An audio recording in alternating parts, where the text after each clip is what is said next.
Old man doing a podcast. Real weirdos. We have English degrees. Real weirdos. We talk about movies for way too goddamn long. I never really liked Kevin Spacey's face. He just always had this like look to him. I don't know, like he just sucked on a sour butthole. Sour butthole. I don't know. He just has this look. He just has this look to him where I just it could have been something sour or a butthole, but you went with both. Yeah, I don't know. He's got this look on his face all the time. Like even before all the stuff came out, I was just like, I don't like this guy. Like he may be a good actor, but there's something about his face where he had this like, he has the face of the dude who came in my tea when I was drinking it during Funny Games. Yeah, just super smug. Yeah, just got this like smug, squinty eye. I don't know. Fuck him. Well, yeah, fuck him even before all the cancellations. Yep. The rightful cancellations. Honestly, fuck him too for like me for causing the conversations and the discussions that I have where it's like trying to defend like films that he has been in and been just like don't engage with people. Yeah. Don't engage with people. I'm just saying like that's his fault too though. Like but like you should know not to engage with people who operate on that wavelength where it's like if an artist does anything bad then it invalidates all their art. Yeah. That's a fucking absurd statement and like position to take in my eyes. It's different because they still revere their celebrities and look past their transgressions. Oh, right? Dude, if somebody they didn't like ended up getting canceled when they were 30, they'd be like, well, there's still value to that. Yeah, like, I don't know. It's just weird to how people... It's weird to like define people in the groups that you meet that are like, oh, you guys are cool with this person, but you're not cool with this person. Like, for instance, well, like Chris being Brown, cool with a person is much different than like acknowledging that they made something of value. Hold on. You know? I really want to hear whatever point Alex has created on Chris Brown. Go for it. Who's Chris Brown? Chris Brown is an R&B artist who was dating Rihanna that beat the shit out of Rihanna like over and over again. So here we go. Let's I want to hear this defense. But it has yet, like, he's not, like, necessarily been canceled. Like, he still does concerts. Oh, yeah. People still love him. Like, hordes of, like, young pre-teenagers, like, men and women, and everyone in between, they, like, love Chris Brown still. And they will come up with any explanation, right? But, like, I talk about a film that has an ensemble cast that just so happens to include Kevin Spacey in it, and it's all of a sudden I get into this like thing where it's like, oh, so you support, what he did. I'm like, no. Like, I thought Benicio del Toro and Danny Baldwin were great in The Usual Suspects as well.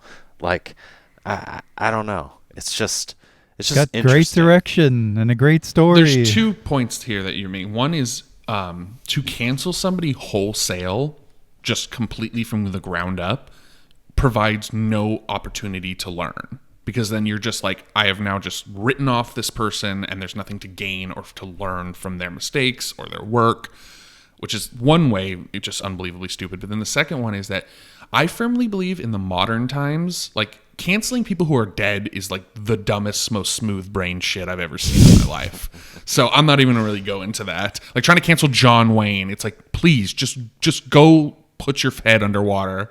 I just want to say that you cancel yourself as an artist. People can say like, I'm not going to go to your shows, and you can get dropped and fired by your managers. Like Chris D'Elia, like he canceled himself. He didn't like respond to any of allegations against him. He just like got fired and silent, and everyone was like, all right, well, must be true.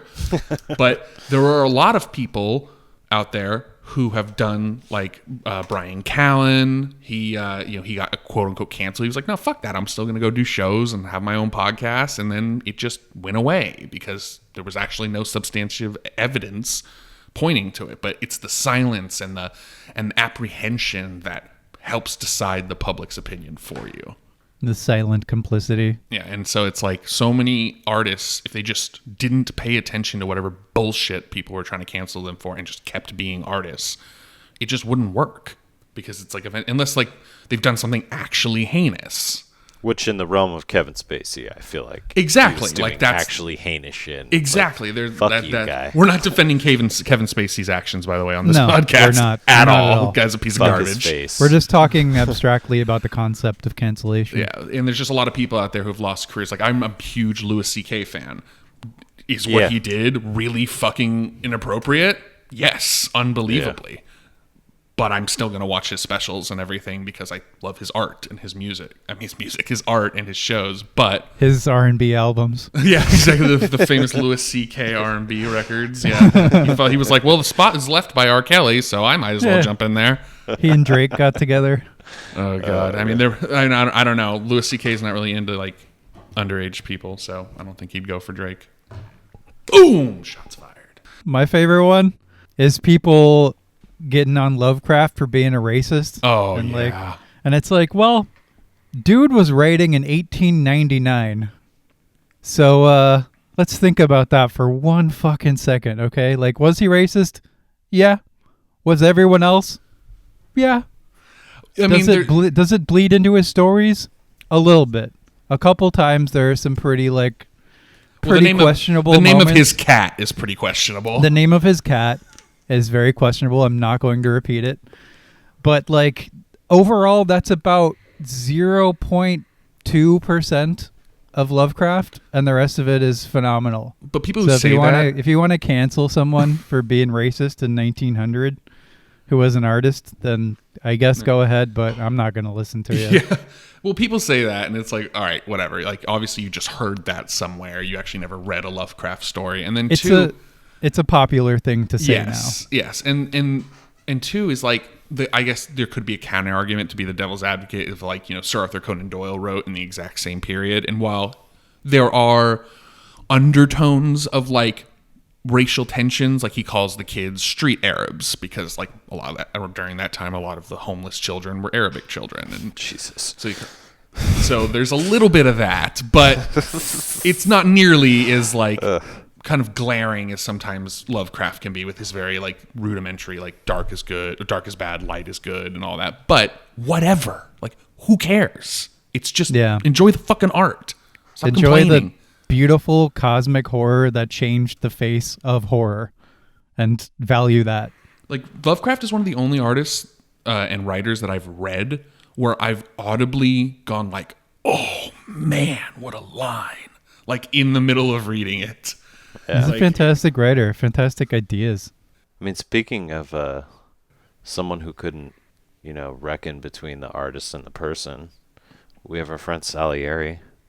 Oh, I know. We could start talking about. I want to say something first before we jump into Amadeus. Another thing, I'd had to tell someone about this because it's like, it's very innocuous, but for some reason it sent my brain spinning.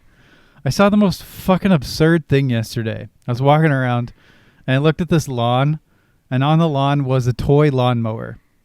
And I started thinking about this toy lawnmower.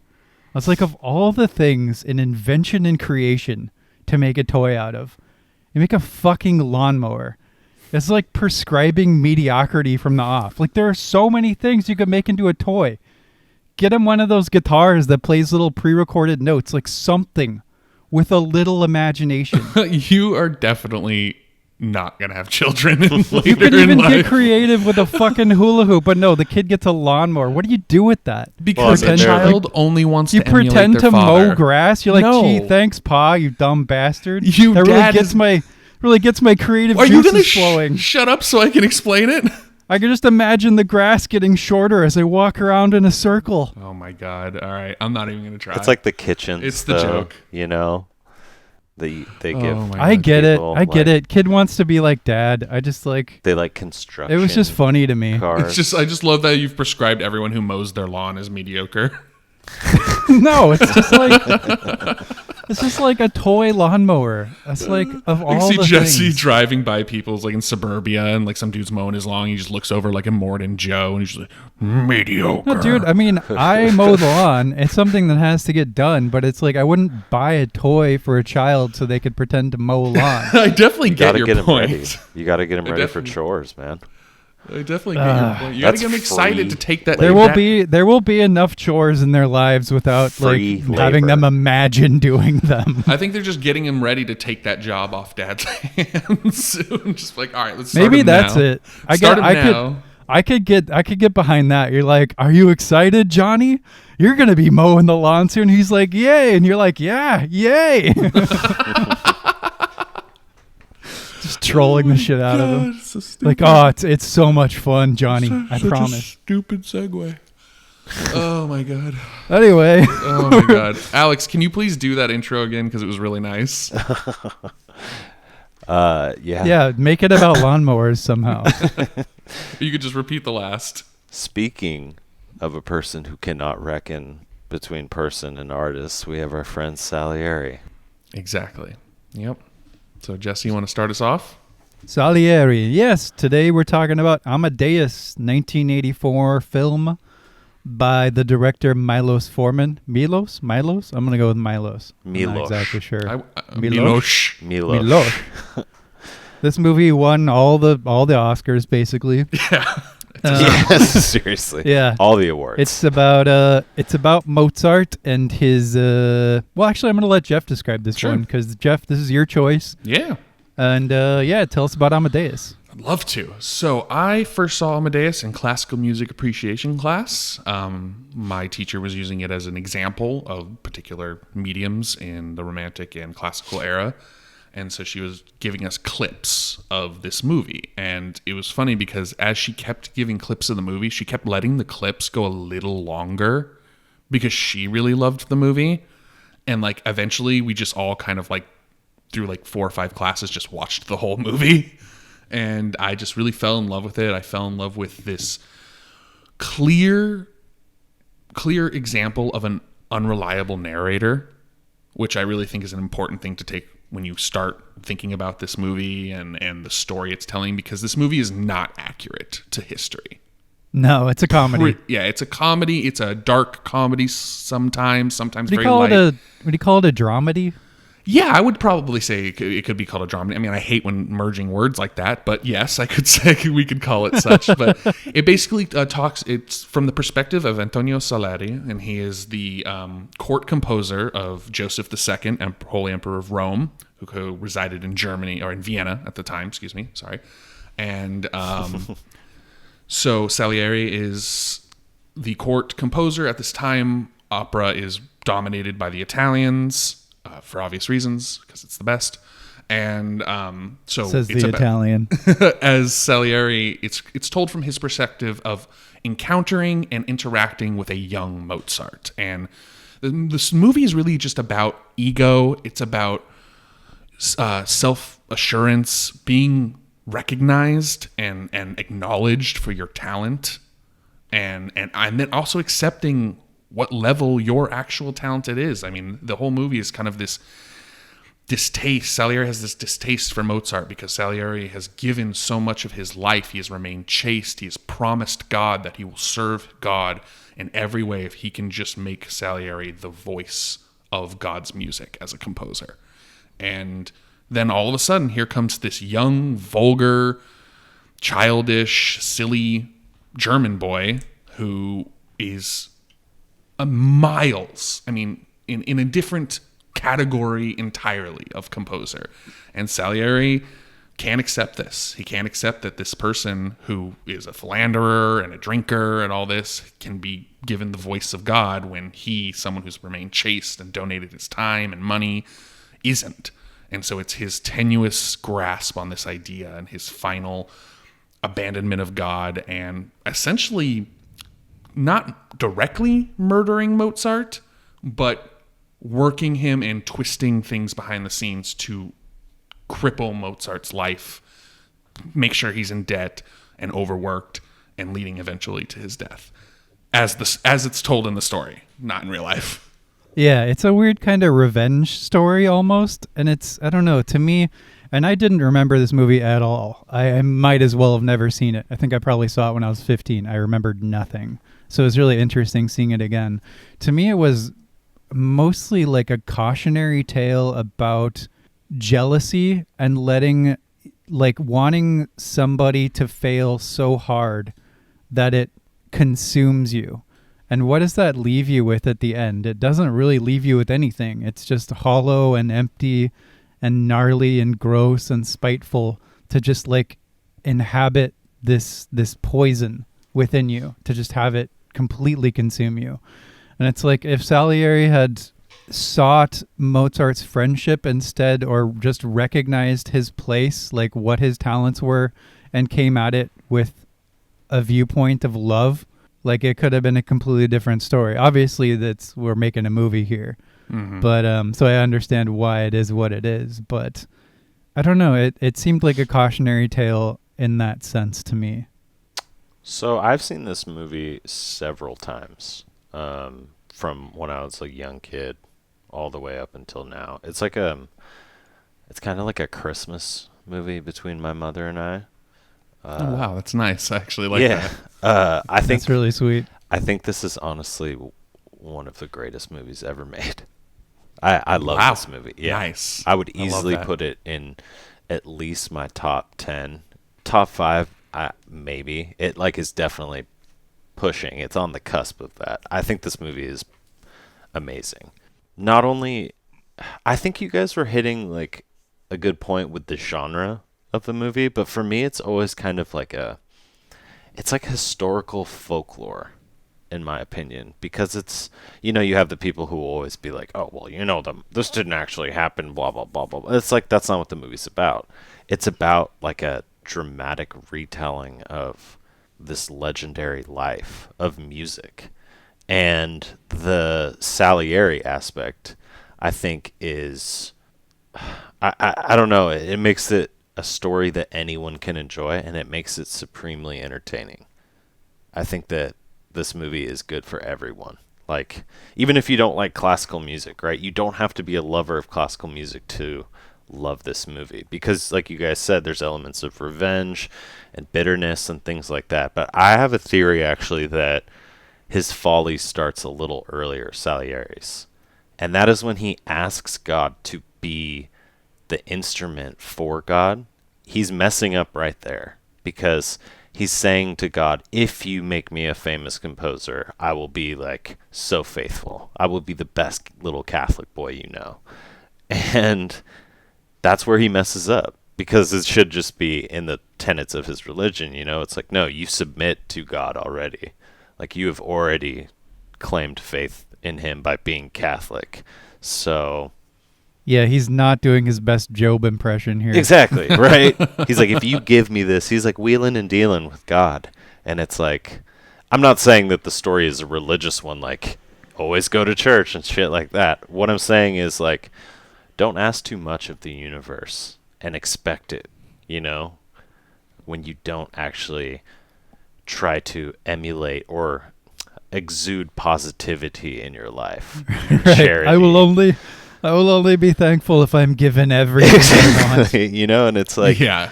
Like, it doesn't really work that way, man. Yeah. I know, and it's like, it's funny because the prayer starts off very benign. It's like, God, will you please just, like, I want to speak your music. I want your voice through my music. It's like, oh, that's sweet. Yeah, exactly. And then he's like, and then I want to be like famous, yeah, legendary, and no one will ever forget me, and your word and mine will be immortalized through music. And it's like, all right, bro. Yeah. Like, the list is getting a little long. Exactly. And it's that's like, why I do this podcast. I want God to speak through me on the topic of movie opinions, contentious movie opinions. And, like, you know, obviously some historical context is needed on certain aspects, but really you don't go into this movie expecting, like, the true story of Mozart. This isn't a biopic of Mozart's life. This is a tale that's spun and woven by somebody who genuinely wants to do someone else harm, sheerly out of ego and jealousy, and just like, really, it's self-hatred.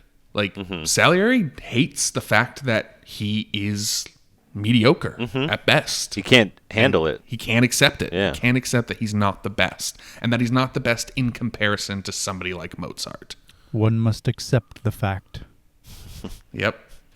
It's that's the best ending right there, because it just really, like, just solidified his entire, like, viewpoint. But I mean, we can talk about just like, there's so much to talk about in this movie. I want to talk about music. Yeah, Because you talked about how this is like, even if you don't like classical music, you can still really enjoy this. But this movie makes you love classical music because everyone, especially if you like music already, because everyone is so into it, and the way that their bodies and their language react to the classical music in the film is fantastic. And not only that, but the way that the movie mixes diegetic and non-diegetic sound, in a sense, is fantastic. It's not like a soundtrack will suddenly be being played by somebody, but the way that they will be imagining the music and the music will be playing for the audience, and it's like a really cool way of doing it. And especially for the three of us, we're all music lovers and we all play instruments. And so I know that there's like a deep love of music in the three of us, especially. And it was just so cool to see. And a side note as well on top of that, the actors learned how to play all of these things. And there was like, I'm sure you guys saw this too in the notes.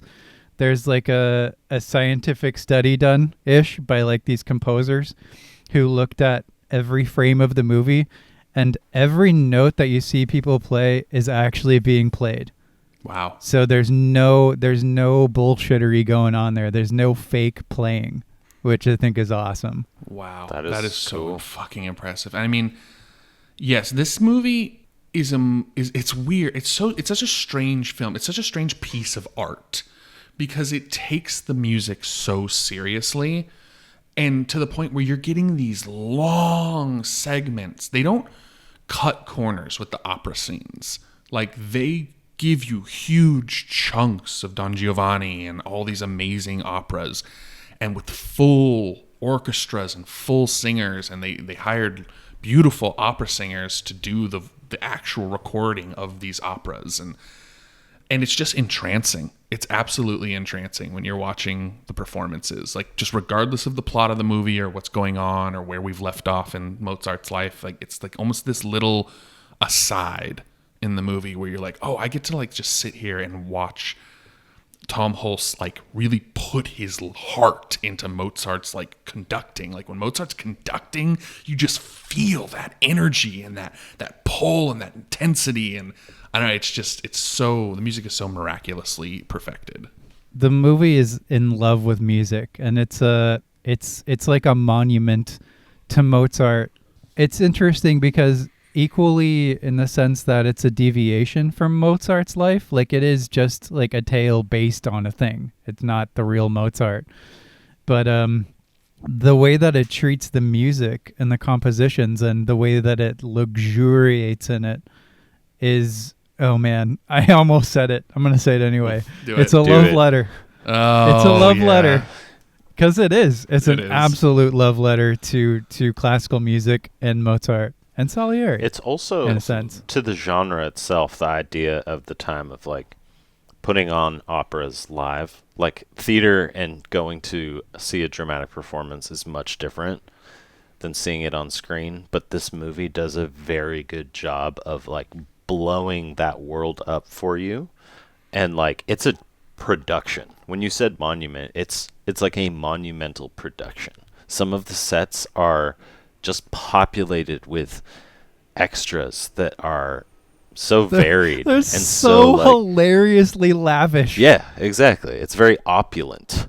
And I'm so happy you brought that up, Alex, because I actually really wanted to talk about that. And like, when you're going through the opening credits of the movie, you see typical movie credits, director, producer, writer, but then you start to see things that are so unique to a movie like this, like stage designer and prop production designer. Like, you start to see credits that you would only see in plays and theater.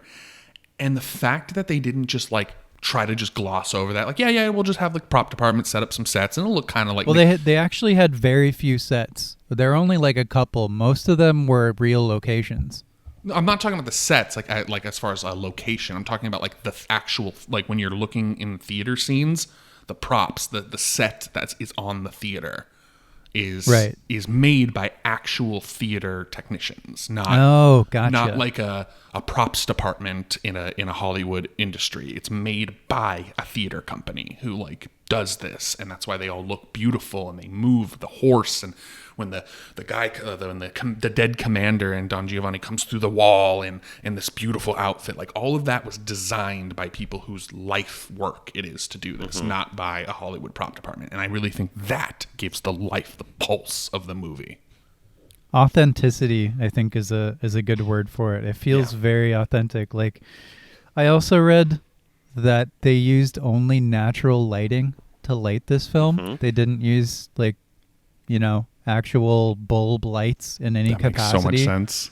To light anything at all, which is crazy. Yeah, I mean, it kind of does make sense. I mean, in the theater scenes, I believe it. In like the open light scenes in Mozart's house, I'm like, that's very surprising because it's so well lit.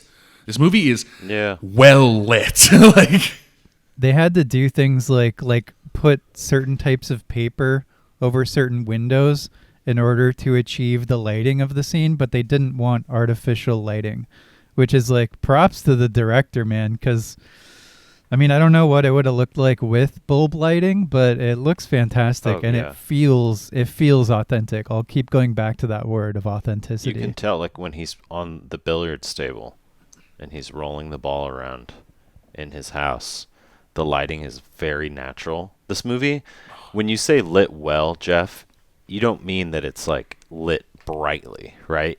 I mean like executed well.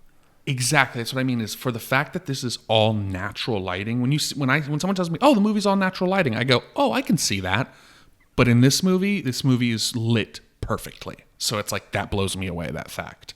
Yeah, you can tell. There's no point where I'm like, "Oh, the light's a little subdued here, or it could be a bit brighter here." Like, no, it's just perfect. The shots back onto the audience during Mozart's performances and everything, like, you can tell that there's lots of light in the room, but it's like candlelight. Right? It's like, this is how it would be illuminated in this time. This is what it would look like. It would be kind of like dimly orange, right?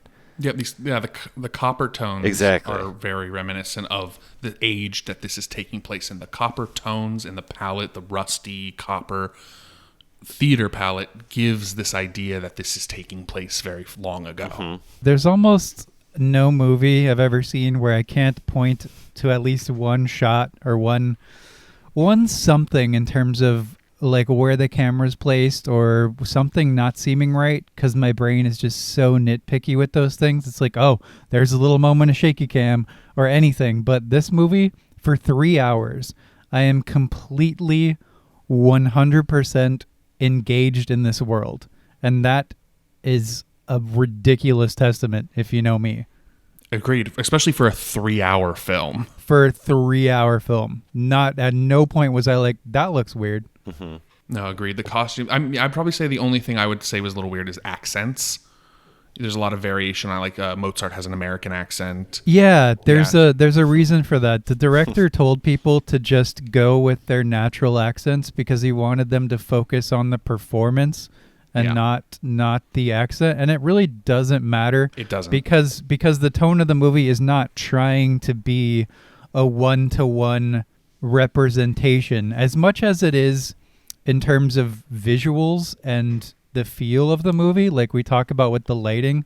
It still has this DNA of like a cheeky comedy to it, to where those things, although they exist, they don't matter. Like, it doesn't matter that people have different accents because the movie has that like sort of wry tone to it. You know what I mean? Absolutely. If Gladiator can get away with casting an Aussie playing a Spaniard with a British accent who lives in Rome, then Amadeus can work with. That's such a good point. What was his accent in that movie? He's a British. He's like, he has a British accent. Yeah. Oh, well, that's white people doing any culture. You just give them a British accent. Yeah, exactly. I know. It's just, but like the funny part is, it's like the whole line of accents right there is so great. Right. A Spaniard living in Rome, like that accent would be so weird. Like that would be the weirdest accent to have to try to do. And Russell Crowe's Australian, like Aussie accent used to be pretty thick. You know? Oh yeah, fighting across the world.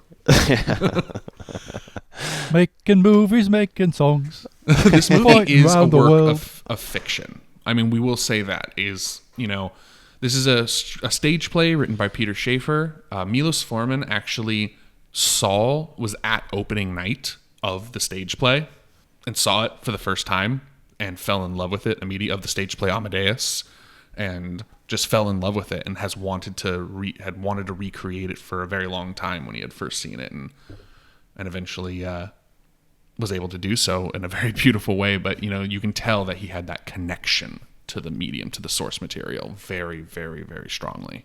Dude, he definitely has a genuine love for this story, this tale, these characters, this music. It definitely shines through.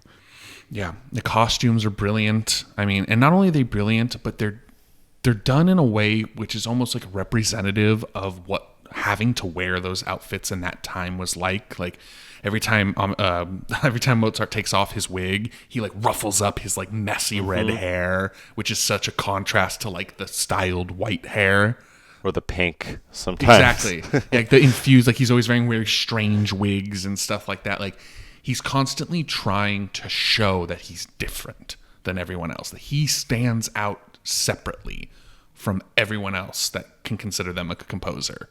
And I think the actor Tom Hulce does a really great job of portraying that. And they embellish like on his silliness. Like it was known that Mozart was a little bit childish, but just purely based on some letters that he would write to his family, where he would use like "Liegt mein Arsch" and stuff like that as like sign-offs to his family. So they're like, oh, okay, he has a bit of an immature sense of humor. And that's really where exactly. So the vulgarity, exactly. But the giggle is entirely fabricated, like they just had to add that little like tweak onto him. And it's just everything that's made in the story is done in such a beautiful way that means something and represents something. The fact that it's an unreliable narrator just makes it perfect sense. Like maybe Mozart didn't have an annoying laugh. Maybe he just had a little slightly high-pitched laugh. But Salieri hates him so much that laugh became just like consuming in this.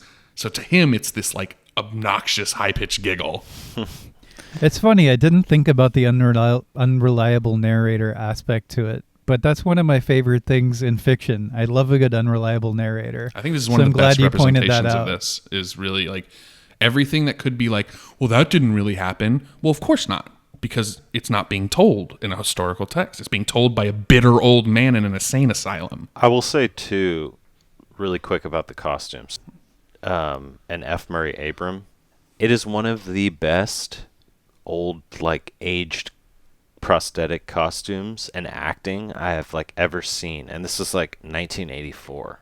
This is still when prosthetic old costumes looked like shit. Like look at Winona Ryder and fucking Edward Scissorhands at the end. Like look at Tilda Swinton in fucking Suspiria. Yeah, like there's still bad examples to this day of doing that, and F. Murray Abraham is amazing, but the costume design for him was also perfect. I was trying to think of a bad old age makeup recently to make a joke out of, but my brain failed me. I was going to be like, oh, we digitally age people now. So that's the thing. We don't do makeup anymore. We just digitally age everyone. Yeah. Yeah. So it's a lot different. Yeah, it's a movie that it's strange because I chose this movie because I wanted to talk about what it means to love the music that much and all that, but it's really a movie you gotta see it. It's talking about it is so, it's like talking about amazing opera that you had just seen. There's so many beautiful elements that just need to be experienced, and it's such a warm movie, and then so funny at times, which just catches you off guard. It's so fucking funny. Like so many funny little jokes. So many silly like characters, like the big fat Italian who like the only guy who actually speaks with an Italian accent that's always sweaty. Oh yeah, I love that guy. Wait, isn't that guy German? No, they call him. No. So a little historical context. So Joseph II was the emperor of Vienna, and at the time Joseph II he's a German man. He's a German emperor. That's why they have the whole the German opera for the German people. Vienna is in Austria. Sorry, it was Austria at this time. My apologies. So he's the emperor of Austria, and so this is a German. So he calls everybody else heir. When you're part of the German royalty, you're given German royal titles. So everyone's called heir, Herr. Yeah. And they're given like German positions. But all of the musical, the theater director, that big fat guy Salieri, and the guy that was like advocating for Mozart in the very beginning. And all four of them, like there's the two that are against, and then Salieri and the guy are kind of for. Yeah. They're all Italian, and they're like his Italian, I guess, like musical group, because at the time only the best music came from Italy. So he like basically has hired all these Italians to be his court composers and theater directors and stuff like that. So they're given German titles, but they're Italian men. It's easy to get a little bit confused because everyone just speaks English, and often in just like American accents, or just because British, or, yeah. So like scenes that would have taken place in Italian or other scenes that would have taken place in German, it's all just in English because he just wanted the narrative to flow and not really worry about that, in the same sense that nobody uses accents, that kind of thing. Yeah, definitely. You would have to like subtitle things, and they definitely make it clear, in my opinion, that you're dealing with like different people. Like when Salieri at the end and Mozart are finishing the Requiem together, or trying to finish it together. They're speaking Italian to each other. They're speaking the words of the opera, and they're saying it in Italian. They're talking about translations. So it's definitely acknowledged that, but it's just not focused on, which I think is to the movie's benefit. See, I always thought in that scene when they were speaking to each other, I thought they were just saying like forte or piano, like the musical, the like Italian Latin-based musical terms that we have for. Hey, piano. Yeah, Like, they Get definitely me were. some rigatoni over here. It means like soft, mezzo piano. Exactly, and then allegro. he does do that, and then they're talking about the lyrics, and he's saying, "How would you translate this?" And that's when Oh, Salieri yeah, says, you're right. Like fire in hell or something like they're talking about hell, and basically Mozart asks Salieri, like, "Do you believe this exists?" And Salieri's like, "Oh yes," which I thought was such a great moment. Like the man who has destroyed this other man is telling him that hell exists, but all too well knowing that that's where he belongs. Yeah. Yeah, I like that reveal at the end too, where it's like you think he's just at his palatial villa or something, but no, he's in an insane asylum, and he's like, "I give you." What does he say? He's like, "I am the apotheosis of mediocrity. I am their I patron represent saint. all the mediocre people." Yeah, he said, what does "I'll he say? speak for God." He says, "I'll speak for God in this moment and absolve you of your mediocrity, for I am their patron saint." And he gets wheeled away. And I want to just mention that Salieri's love for sweets was such a great little twist. Yes. Because he is a chaste man. He doesn't drink. He doesn't smoke. He doesn't have sex. He's chaste. Well, he wants to. He wants to bang. And He we'll wants talk to about bang. that because that's a very interesting scene. He wants to bang that opera singer. Yes. And he does that little thing where he's like about to bang Mozart's wife and then decides not to. Well, because he realizes that Mozart, he had her. The creature had her. That's what he says. Well, at that time, early on in the movie too, he hasn't quite like totally subscribed to this like I'm going to destroy Mozart. It was more like that was just his first like lashback at Mozart. It was very petty and like childish, and I think he realizes that, and that he's now just taking advantage of a young girl, and that's why he sends her away. The cool thing about him too is that he doesn't hate. He hates everything about Mozart except for his music. And that's what makes him hate him even more. He knows that it is beautiful. Like one of the best scenes is when he first meets Mozart, or he first sees the musical score. Like for the party that is going on. Mm-hmm. Like they're playing Mozart's music. So he's looking at the musical score, and you hear the different instruments in his head as he speaks each line of music, and it like all comes together as like this beautiful Mozart piece. And he's like, this is like angelic, Dude, like, the moments where the film does that are probably my favorite moments. There's my favorite scene in the movie is when he looks over Mozart's work for the first time, that the wife gets him, and he's like going through it, and he's like, oh, okay, this is the voice of God. He's like flipping through it. Yeah.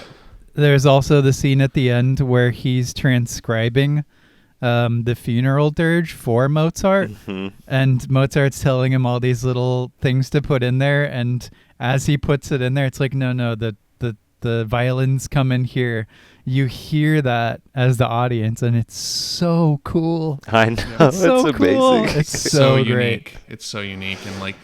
And there's some great, the whole thing with the Requiem is a very interesting, because I probably think that's the biggest divergence. The two biggest divergence from like Mozart's life are, one, he didn't have that many enemies. He wasn't constant. He said he did, but there's no corroborating evidence. Most composers at this time were just too focused on their own careers to really give a shit about Mozart.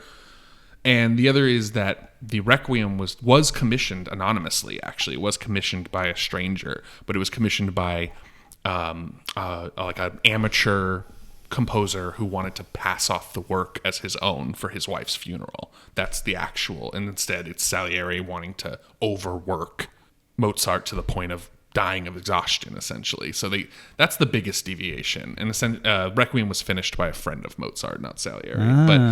But the way they do it, like, I say this, and usually when I say these historical like juxtapositions, it's because I'm like, well, they didn't do this right.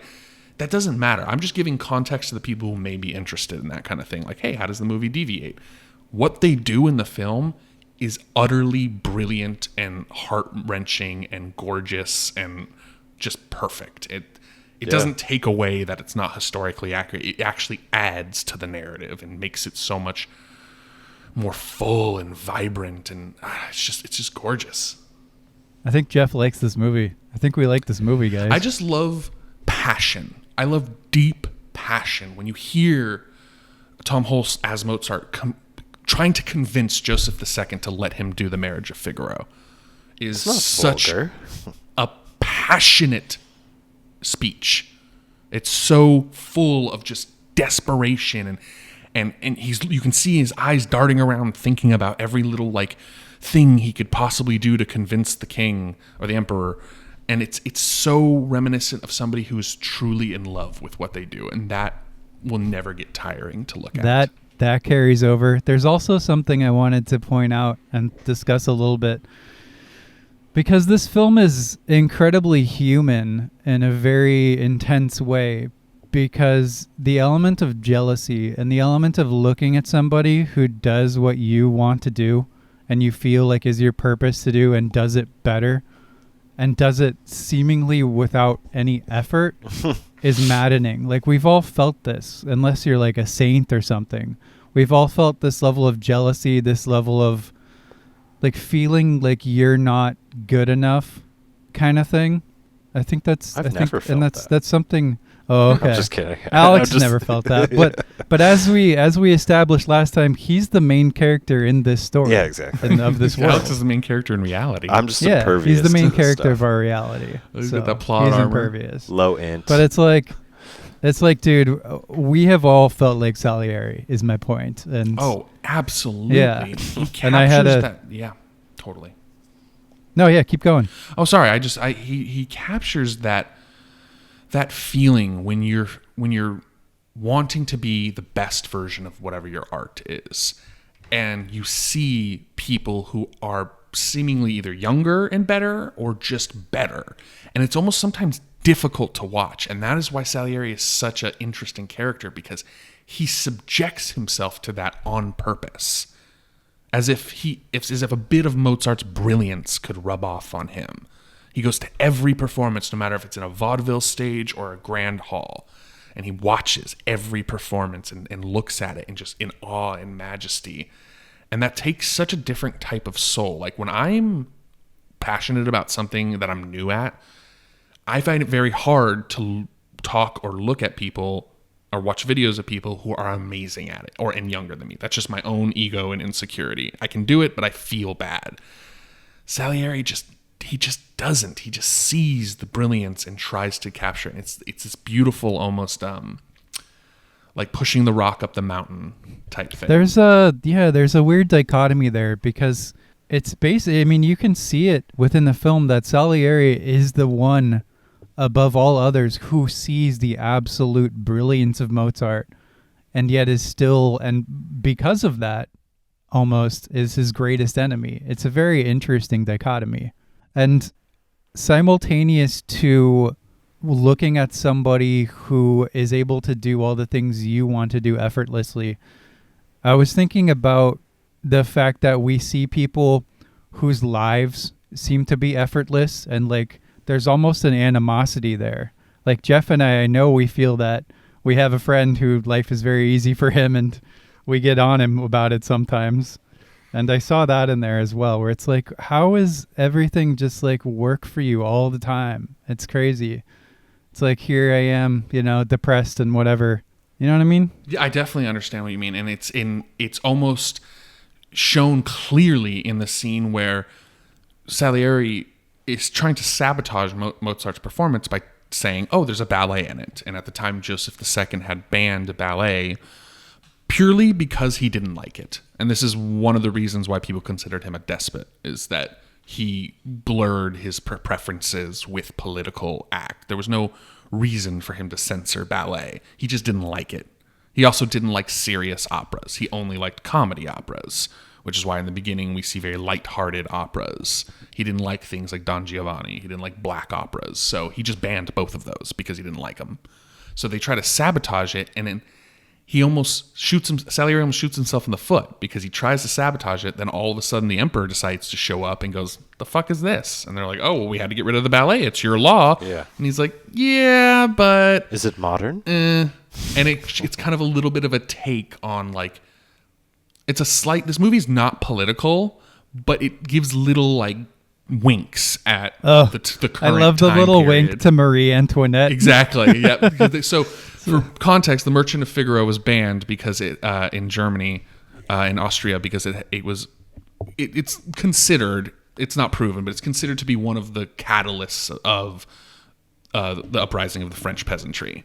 Because it created a divide in the class system. And so, yeah, there's a great nod that Joseph says, my cousin, Marie Antoinette, is afraid of her own people. It's like, oh, you know where that goes. Yeah, if you know anything about history, you know where that goes. I was going to say, it's not like, so it's lampooning this film, but going way back to your point, Jeff, about like the positivity and the radiance of passion, it's not so lampooning and sarcastic that it turns like negative or not narcissistic, excuse me, but pessimistic. It still retains like a jovial nature about it. It's a very loving film down to the last. Yeah. And that's where the moment when Salieri is in the room with Mozart after he brings him home, when Mozart collapses, I think that is one of the best human moments in the film, and maybe the best, because you can see that beneath the childlike veneer of Mozart and all of his like pompous bullshittery and ego, there is like a legitimate human who values friendship and values the fact that somebody values him. And Salieri just, maybe he sees it, but he's just so blinded by his jealousy and his plot to undo Mozart that it doesn't seep into him. Yeah, it doesn't take hold, but he definitely acknowledges the moment. Yeah, but you can see that if he had just gone to Mozart as a human from the off and like been open in his communication and just like come at it, like I said earlier, from a place of love, it could have been a very different story and a much more fulfilling one for both of these people, because in giving in to this jealousy and greed so completely, you ruined both your lives. That's all that happens when you do that. So I have a trivia question then for both of you. Do you think that Salieri, as an old man, killed himself because he was still so angry from what God hadn't given him, or do you think that he was guilty for what he had done? In the context of the movie or in actual life? Well, basically based on what Jesse was just saying, do you think that he thought that too and was like, damn, maybe I should have been friends with this guy? Like, maybe that would have led to success? Well, doesn't his suicide attempt lead to his incarceration? In the mental hospital, yes. In the mental institute. So you're saying his attempted suicide. So when he does that, but then at the end too, when he says, I'm the patron saint of mediocrities. Like, yeah, he says it a little tongue in cheek, like, but it's also like, okay, do you accept that this is your life and this is what has been done to you? Or are you just still so angry that life didn't go your way? Like, he doesn't disparage Mozart or anything at that time. He's like making fun of the priest, you know? Yeah. Yeah, I don't know. It's an interesting question. I think there definitely is an element of accept the fact going on there. He's accepted the fact of his mediocrity and that Mozart will live on through his compositions and Salieri won't. No, I love that question. I would definitely, I would say that suicide is rock bottom. It is as low as you can go. And I think that when you finally come to that moment, there's a break in your mind.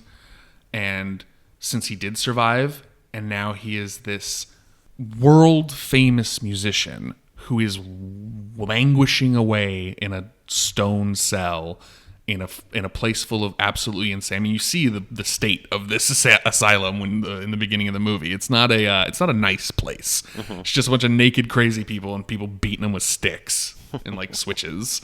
I was about to say it's not a hotel in Miami, but then you said naked crazy people, and I was like, oh, maybe it is. Yeah, maybe it is a hotel in Miami beating each other with switches. Maybe not that part, but yeah. So I think there's just a level of ironic acceptance. I think that Salieri is, because every time it clips back to him when he's telling the story, except in a few serious points, he's very much smiling. Oh yeah. The whole time. He has this kind of lighthearted aspect when he's telling the story, like, oh my God, can you believe what I did? Yes. I just totally just destroyed the life of one of the greatest musicians. Can you believe I'm such a knucklehead. Oh, silly me. Like, he had this total lightheartedness when he's talking about it. So I think he's come to accept the irony that this man who was the court composer for an emperor is now this. Just a hollow man in a wheelchair, totally forgotten. So what's your answer to Alex's question then, Jeff? I'm still not sure. My question is I think when he was talking to the priest, he's accepting his lot, his role in the world. He goes, I am the patron saint of mediocrity. But do you think he feels bad about what he did to Mozart? Well, obviously. He tried to kill himself. And he says he's languishing in the very beginning of the movie. Like, Mozart, I murdered you.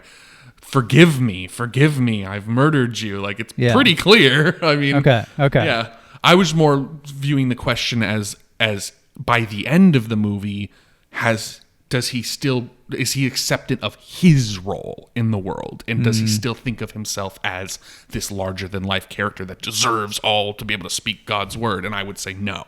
I would say he's accepted this irony that he lives in. I mean, by his own logic, he basically murdered the voice of God. Mm-hmm. Exactly. I think it's a blend of the two things, kind of like what you were saying, Jeff, where I agree. I think it's both. He's like accepted that he's like, no, I've accepted that I'm going to be a bitter and angry fuck for the rest of my life. And I'm going to make fun of you right now, priest, because you're in the throes of still kind of youthfulness, right? The priest isn't a young boy or anything, but it's like you still have this shining example for God. And he's like, I'll let you figure it out on your own, what happened, or like what God does to people, and I'm just going to be bitter and angry about it, and I'm going to accept not only that I'm mediocre, but that I'm pissed about it still. Like, I think that, I don't know, I don't have any negative feelings, I would say, towards someone like Salieri. I don't think you're supposed to. Yeah, exactly. The film does very well in painting him as a very like complex figure, you know, but he wasn't like the villain, I guess. It was more like I was more pissed at Mozart's dad a lot of the time, you know. I was like, you son of a bitch. Like, yeah, Mozart's dad is an interesting element because throughout the film, because it is from Salieri's perspective, you think that everything is effortless for Mozart, and then Mozart like isn't drawing on anything to make all of this. But I think it is the figure of his father where you begin to see that there is a depth within the Mozart character. The strife within his life and that familial element is something he draws upon to create. Would you guys agree with that? Absolutely. Mm-hmm. Yeah, definitely. It's like, his father is a huge creative influence for him and a huge reason why he acts out in the way he does. Lots of pressure, expectation. He basically carted him around Europe as the child prodigy of music for his whole childhood.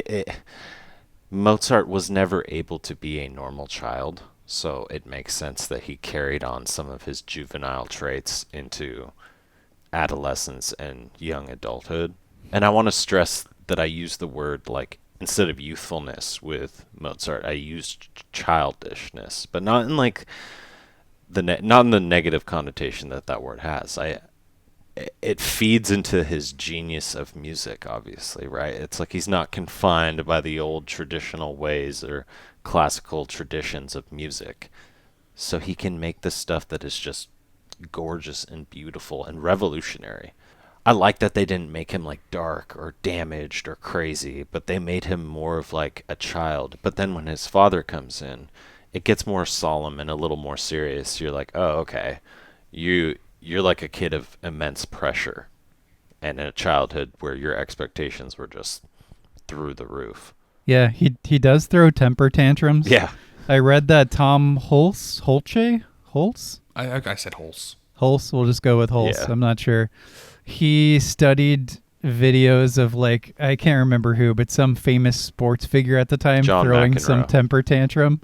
Who was it? John McEnroe, the tennis player, who is well That known makes for perfect sense. just John McEnroe was fits. such a fucking baby. Yeah.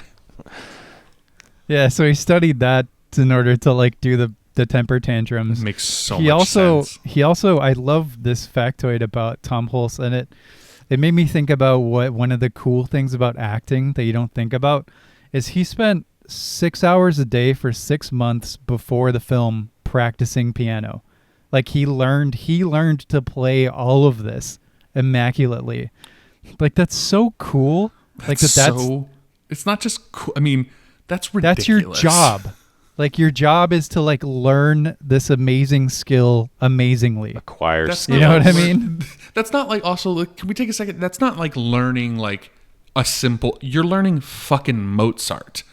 I mean, arguably, they don't talk about it much in the movie, but Mozart is a pianist. That's what he's. I mean, he's a famous composer, and opera is the focus. But when you study Mozart in classical music, you start as Mozart the pianist, and that is what he is. That's insane to just learn that in 6 months. As far as big composers go, too, I think that the piano was the standard instrument that you would start with, right?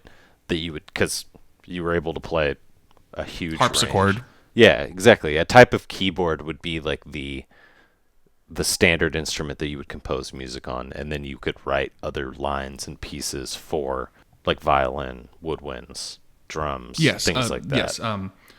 Piano is very much a bass line instrument. Yeah. It shares the same signature as bass. They both can. Well, it can be bass or treble. It can go back and forth. Exactly. But it can be on the bass register, which is very unique for instruments. And it's a wholly diverse instrument that kind of is the foundation of this type of music. You are definitely correct.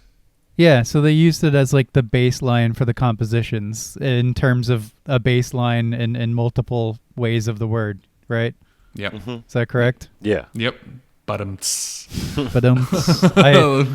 pun. I'm sure I could have made that funny, but I really, really didn't.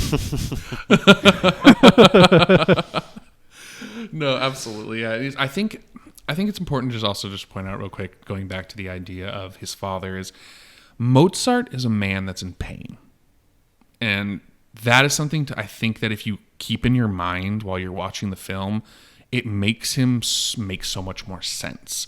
That he is trying his best to just win approval from people. Take mention of when he's trying to convince them to do the Wedding of Figaro.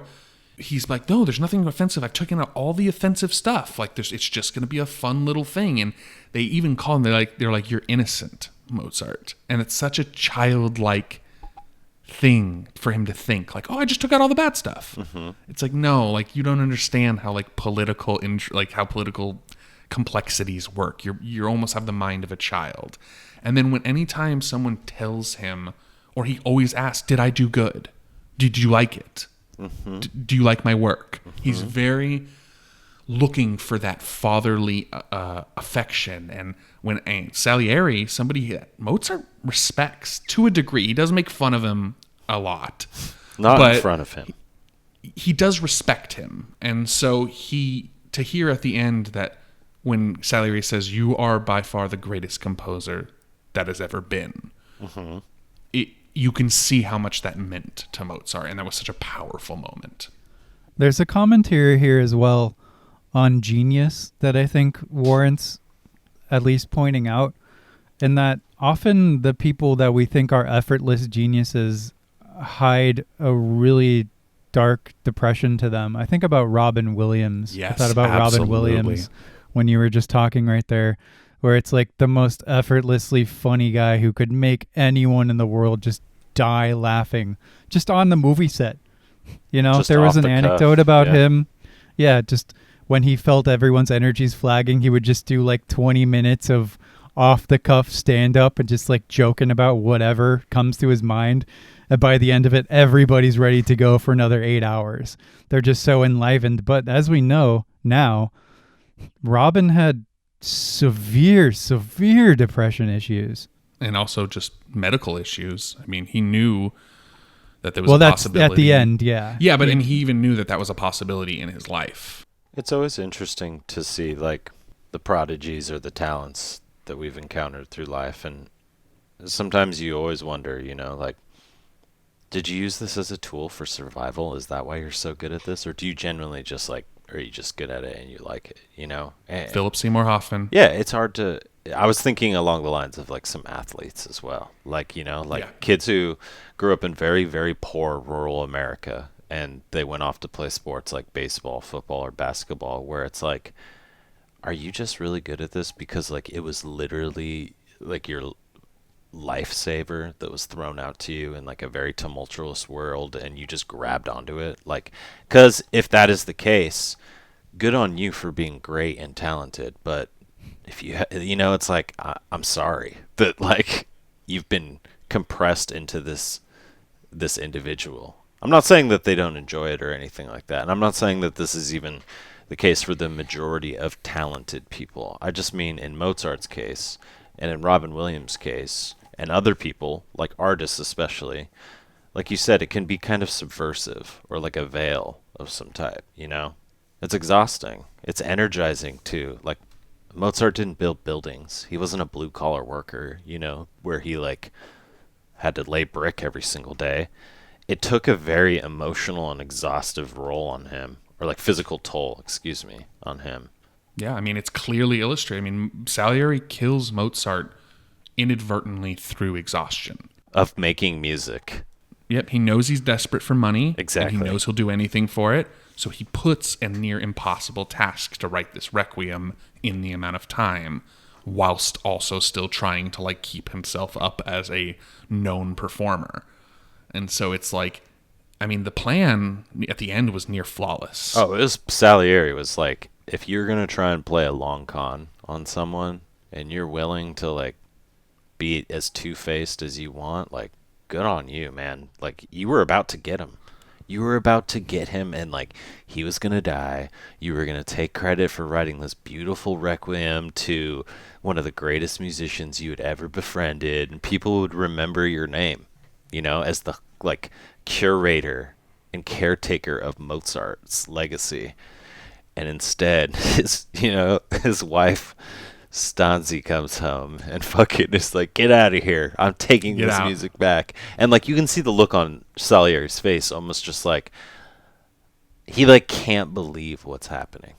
Yeah, it's almost like that is his last lifeline. Yeah, and he's like, all right, become legendary. Fuck you, God. We're done. Like, yep. I'm just gonna be a silly, crazy old man for the rest of my life, like, and be bitter as fuck about it. Like, he's almost punch drunk at the end, right? Just like, yeah.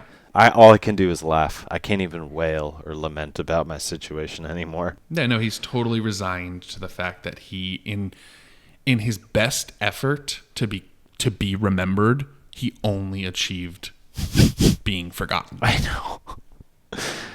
And that's pretty sad. It is sad. The only reason we know about him is because of this stage play.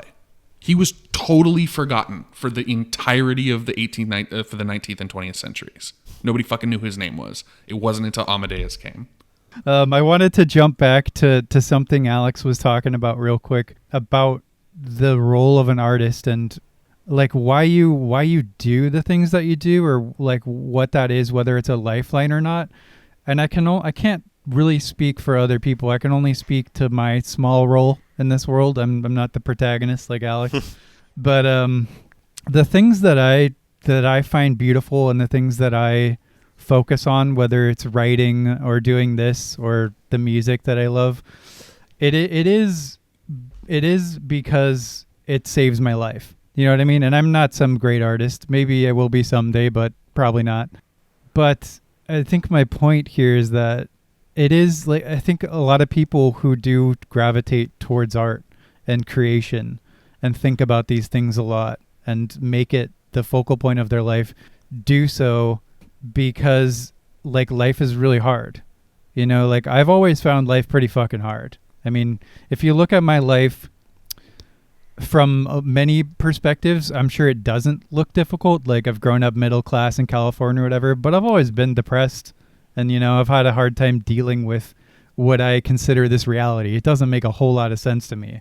Like the way we treat each other and the planet and everything. Not to get super heavy, but it's like that's the reason I gravitate towards the things I find beautiful and why I focus on them so much.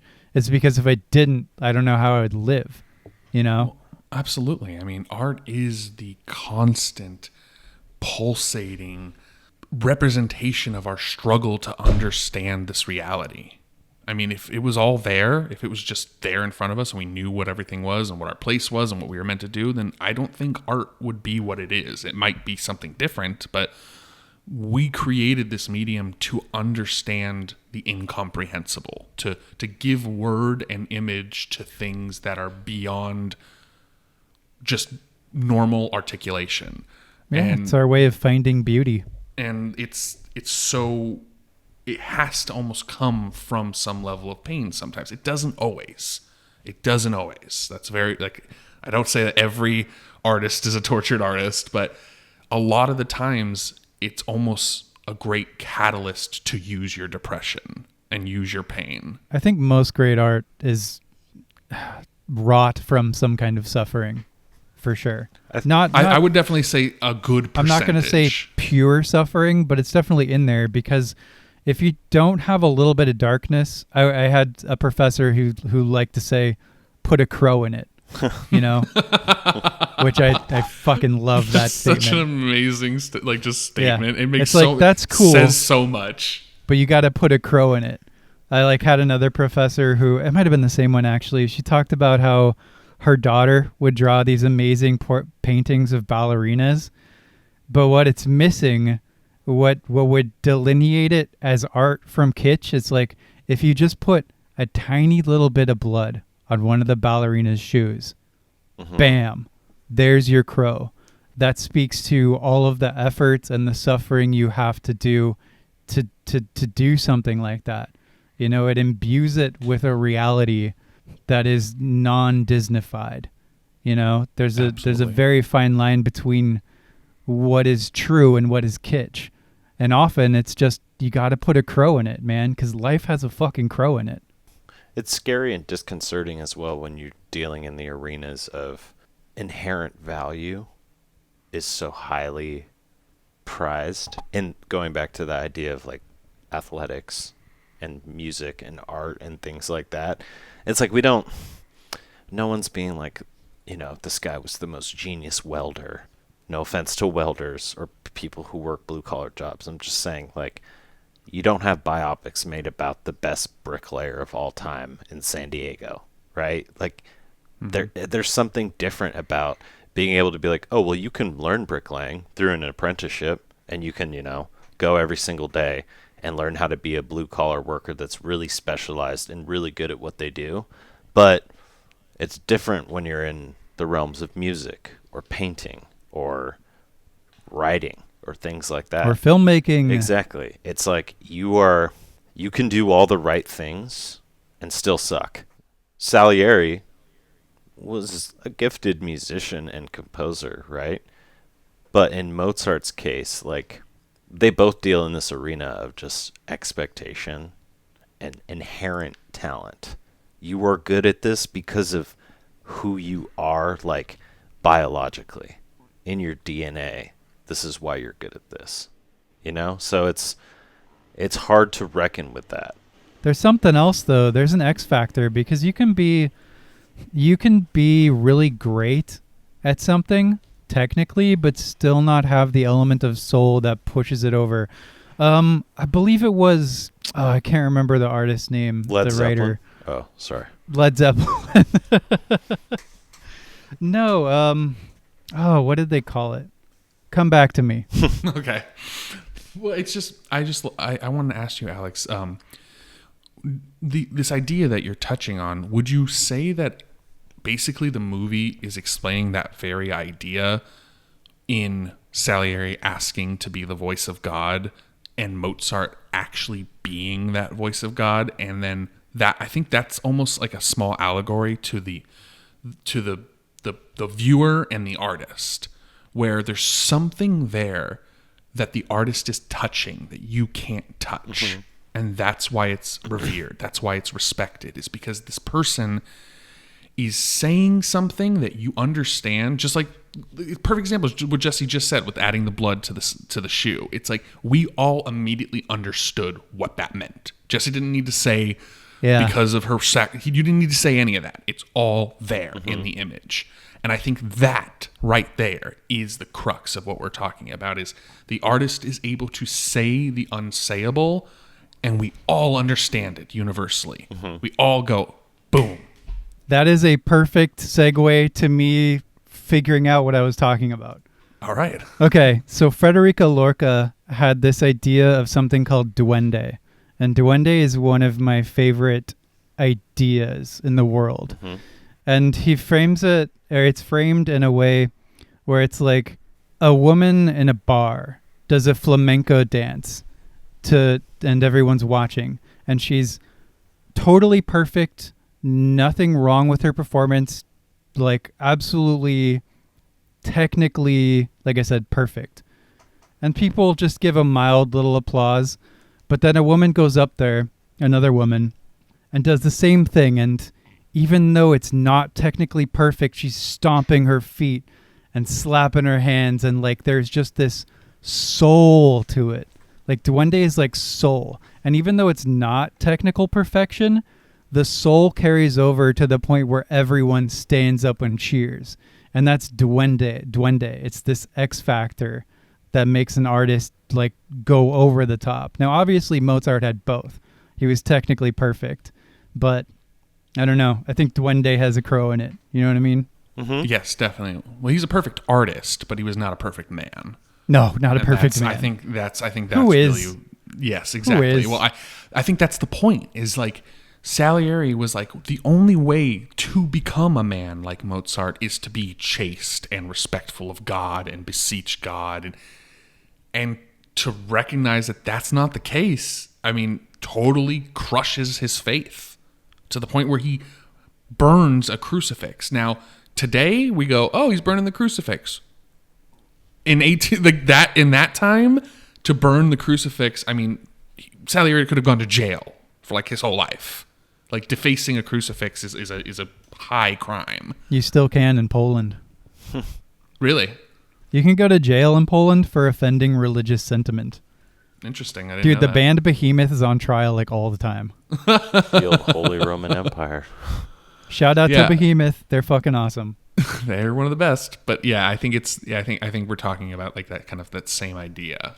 This disconnect, this loss of this entire image that you had of yourself and what it needed to be successful. And to realize, well, it actually doesn't matter.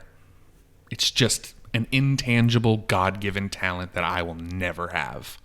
Fuck. Yeah, it's so strange. It's also strange that I'm sure you meet these people who are like comfortable in their reality. They're like, yeah, this is what the world is, and this is what I do, and I'm satisfied with that. It's so crazy to me. It seems nice. Yeah, it definitely seems nice. But seems like it'd be nice. Yeah, I mean, at the same time, I do enjoy like close reading art and stuff like that. It's quite enjoyable. I would not have the mind or soul that I do if I didn't like struggle, you know? Yeah, I mean, I don't know. I honestly think this movie is just a perfect representation of the pain that art can inflict on people, just unbeknownst to them, unbeknownst to anyone else. Like, it's almost like everyone else who's not Salieri or Mozart doesn't understand the gravity of the movie. No, it's all in them. It's like everyone else just views music, even the theater director, even the people who are directly involved in the music of the empire, take it with such a political edge. The theater director is always talking about like how the people will respond and how this is a political thing. And it seems like Salieri and Mozart are the only two people that fucking get it, that are just like, no, like strip all that bullshit away. It's about just love. It's about the passion. And Mozart says that it's about love. And he's like, oh, we don't have love here in Italy. We know nothing of love. Us Italians. Yeah, it's such a silly little line. I don't know. I just think that this movie is such a great representation of that, the struggling artist and how much pain that can cause everyone around you. Yeah, it's a fantastically human, multi-layered, often comedic, often very dramatic, but just incredibly touching movie. It's ridiculously lavish, beautiful to look at, incredibly compelling to listen to, fantastic performances. Mm-hmm. I mean, I don't have a single negative thing to say about it. Yeah, it's like, I think Roger Ebert called it a risk for Milos Forman to make. I'm going with the Milos pronunciation, by the way. But well, none of the big studios wanted to touch it. Yeah, so because it's like you want to make a 3-hour movie about classical music. Like, we're not gonna fund that shit. And it ended up, it's extremely profitable. I think it made like close to 10 times what the budget was, or not 10 times, excuse me. It made tens of millions over the budget. I know. Let me see here. Budget was 18 million.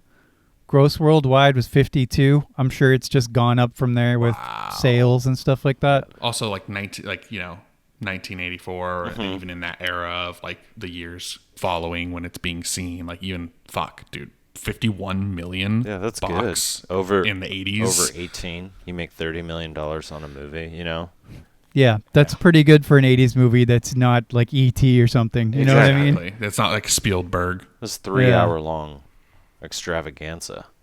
But deep dive into classical. It's that's why I say I think it's I just think it's legendary. I think it's one of the greatest movies ever made. It would be one of the first movies I would choose outside of the classic golden era of Hollywood that I would start putting up as like one of the contenders for it's just pure entertainment, like all around. I don't know how to. It gives me the feeling of when I used to be in concerts or plays when I was a child, like the night of driving to like the school after hours and seeing your friends that were also participating, and it being like I'm in backstage. I see how all of the stuff is working, and then even when I go and see theater stuff, which is extremely rare, but I would go and pay lots of money to see Amadeus if they were doing it on stage again, like somewhere in New York or something like that. They are. Oh, actually, okay. I believe it's playing in LA sometime soon, so you actually might be able to see it. Oh. You want to go into a nice COVID hotspot? Yeah, see, that's the thing. There's a theater group that when I was doing research on this, one of the theater groups that puts on Amadeus every year. They do a three-day event where they put on Amadeus for 3 days. Where they were talking about their analysis of the movie, and so that's where I got that from. I'll have to check. That out. it's also a really good thing that this wasn't picked up by a major studio, because they would have hamstringed it so hard. Like the next movie we're going to be talking about Dune, the original one, to get ready for Denis Villeneuve's Dune, which we're excited for. But like that movie is an interesting can of worms that we'll get into, obviously, but one element that's interesting here is it's made around the same time, I want to say. What year was the original Dune? 84, I think. So it's the exact same year. Yeah. Fucking perfect. Okay. So David Lynch's cut of that movie was like around or over 3 hours long, but because the studio had Final Cut, and it was a major studio because it's Dune, they cut it down to 2 minutes 14 just so that they could have the maximum amount of showings per day in theaters. So it's like destroying art for the sake of cynicism and money. You know, and that is exactly what Amadeus did not need. And because it wasn't from a major studio, that's what it got. You know, it got to be what it needed to be. It got to luxuriate in itself and be the art that it was meant and envisioned to be. It wasn't Dune. Yep. No, I totally agree. It was allowed to breathe, just like a good piece of music. Oh, that's perfect. That's a perfect capstone. Should we end it there? Yeah. Yeah. Recommendations, boys? Well, we recorded our last episode 2 days ago.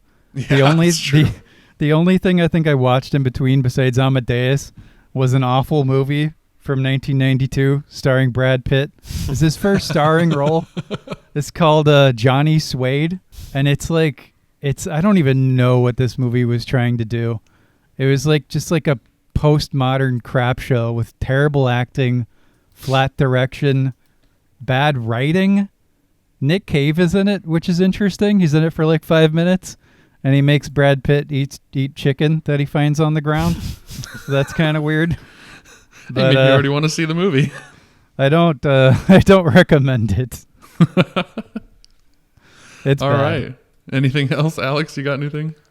I do not, actually. Yeah, same. It's been pretty short from our last recording. It's been 2 days, and we had to watch Amadeus in between. So 3-hour epic. You know, you're like kind of exhausted at the end. You're like, I'm gonna go take a walk and look at toy lawnmowers.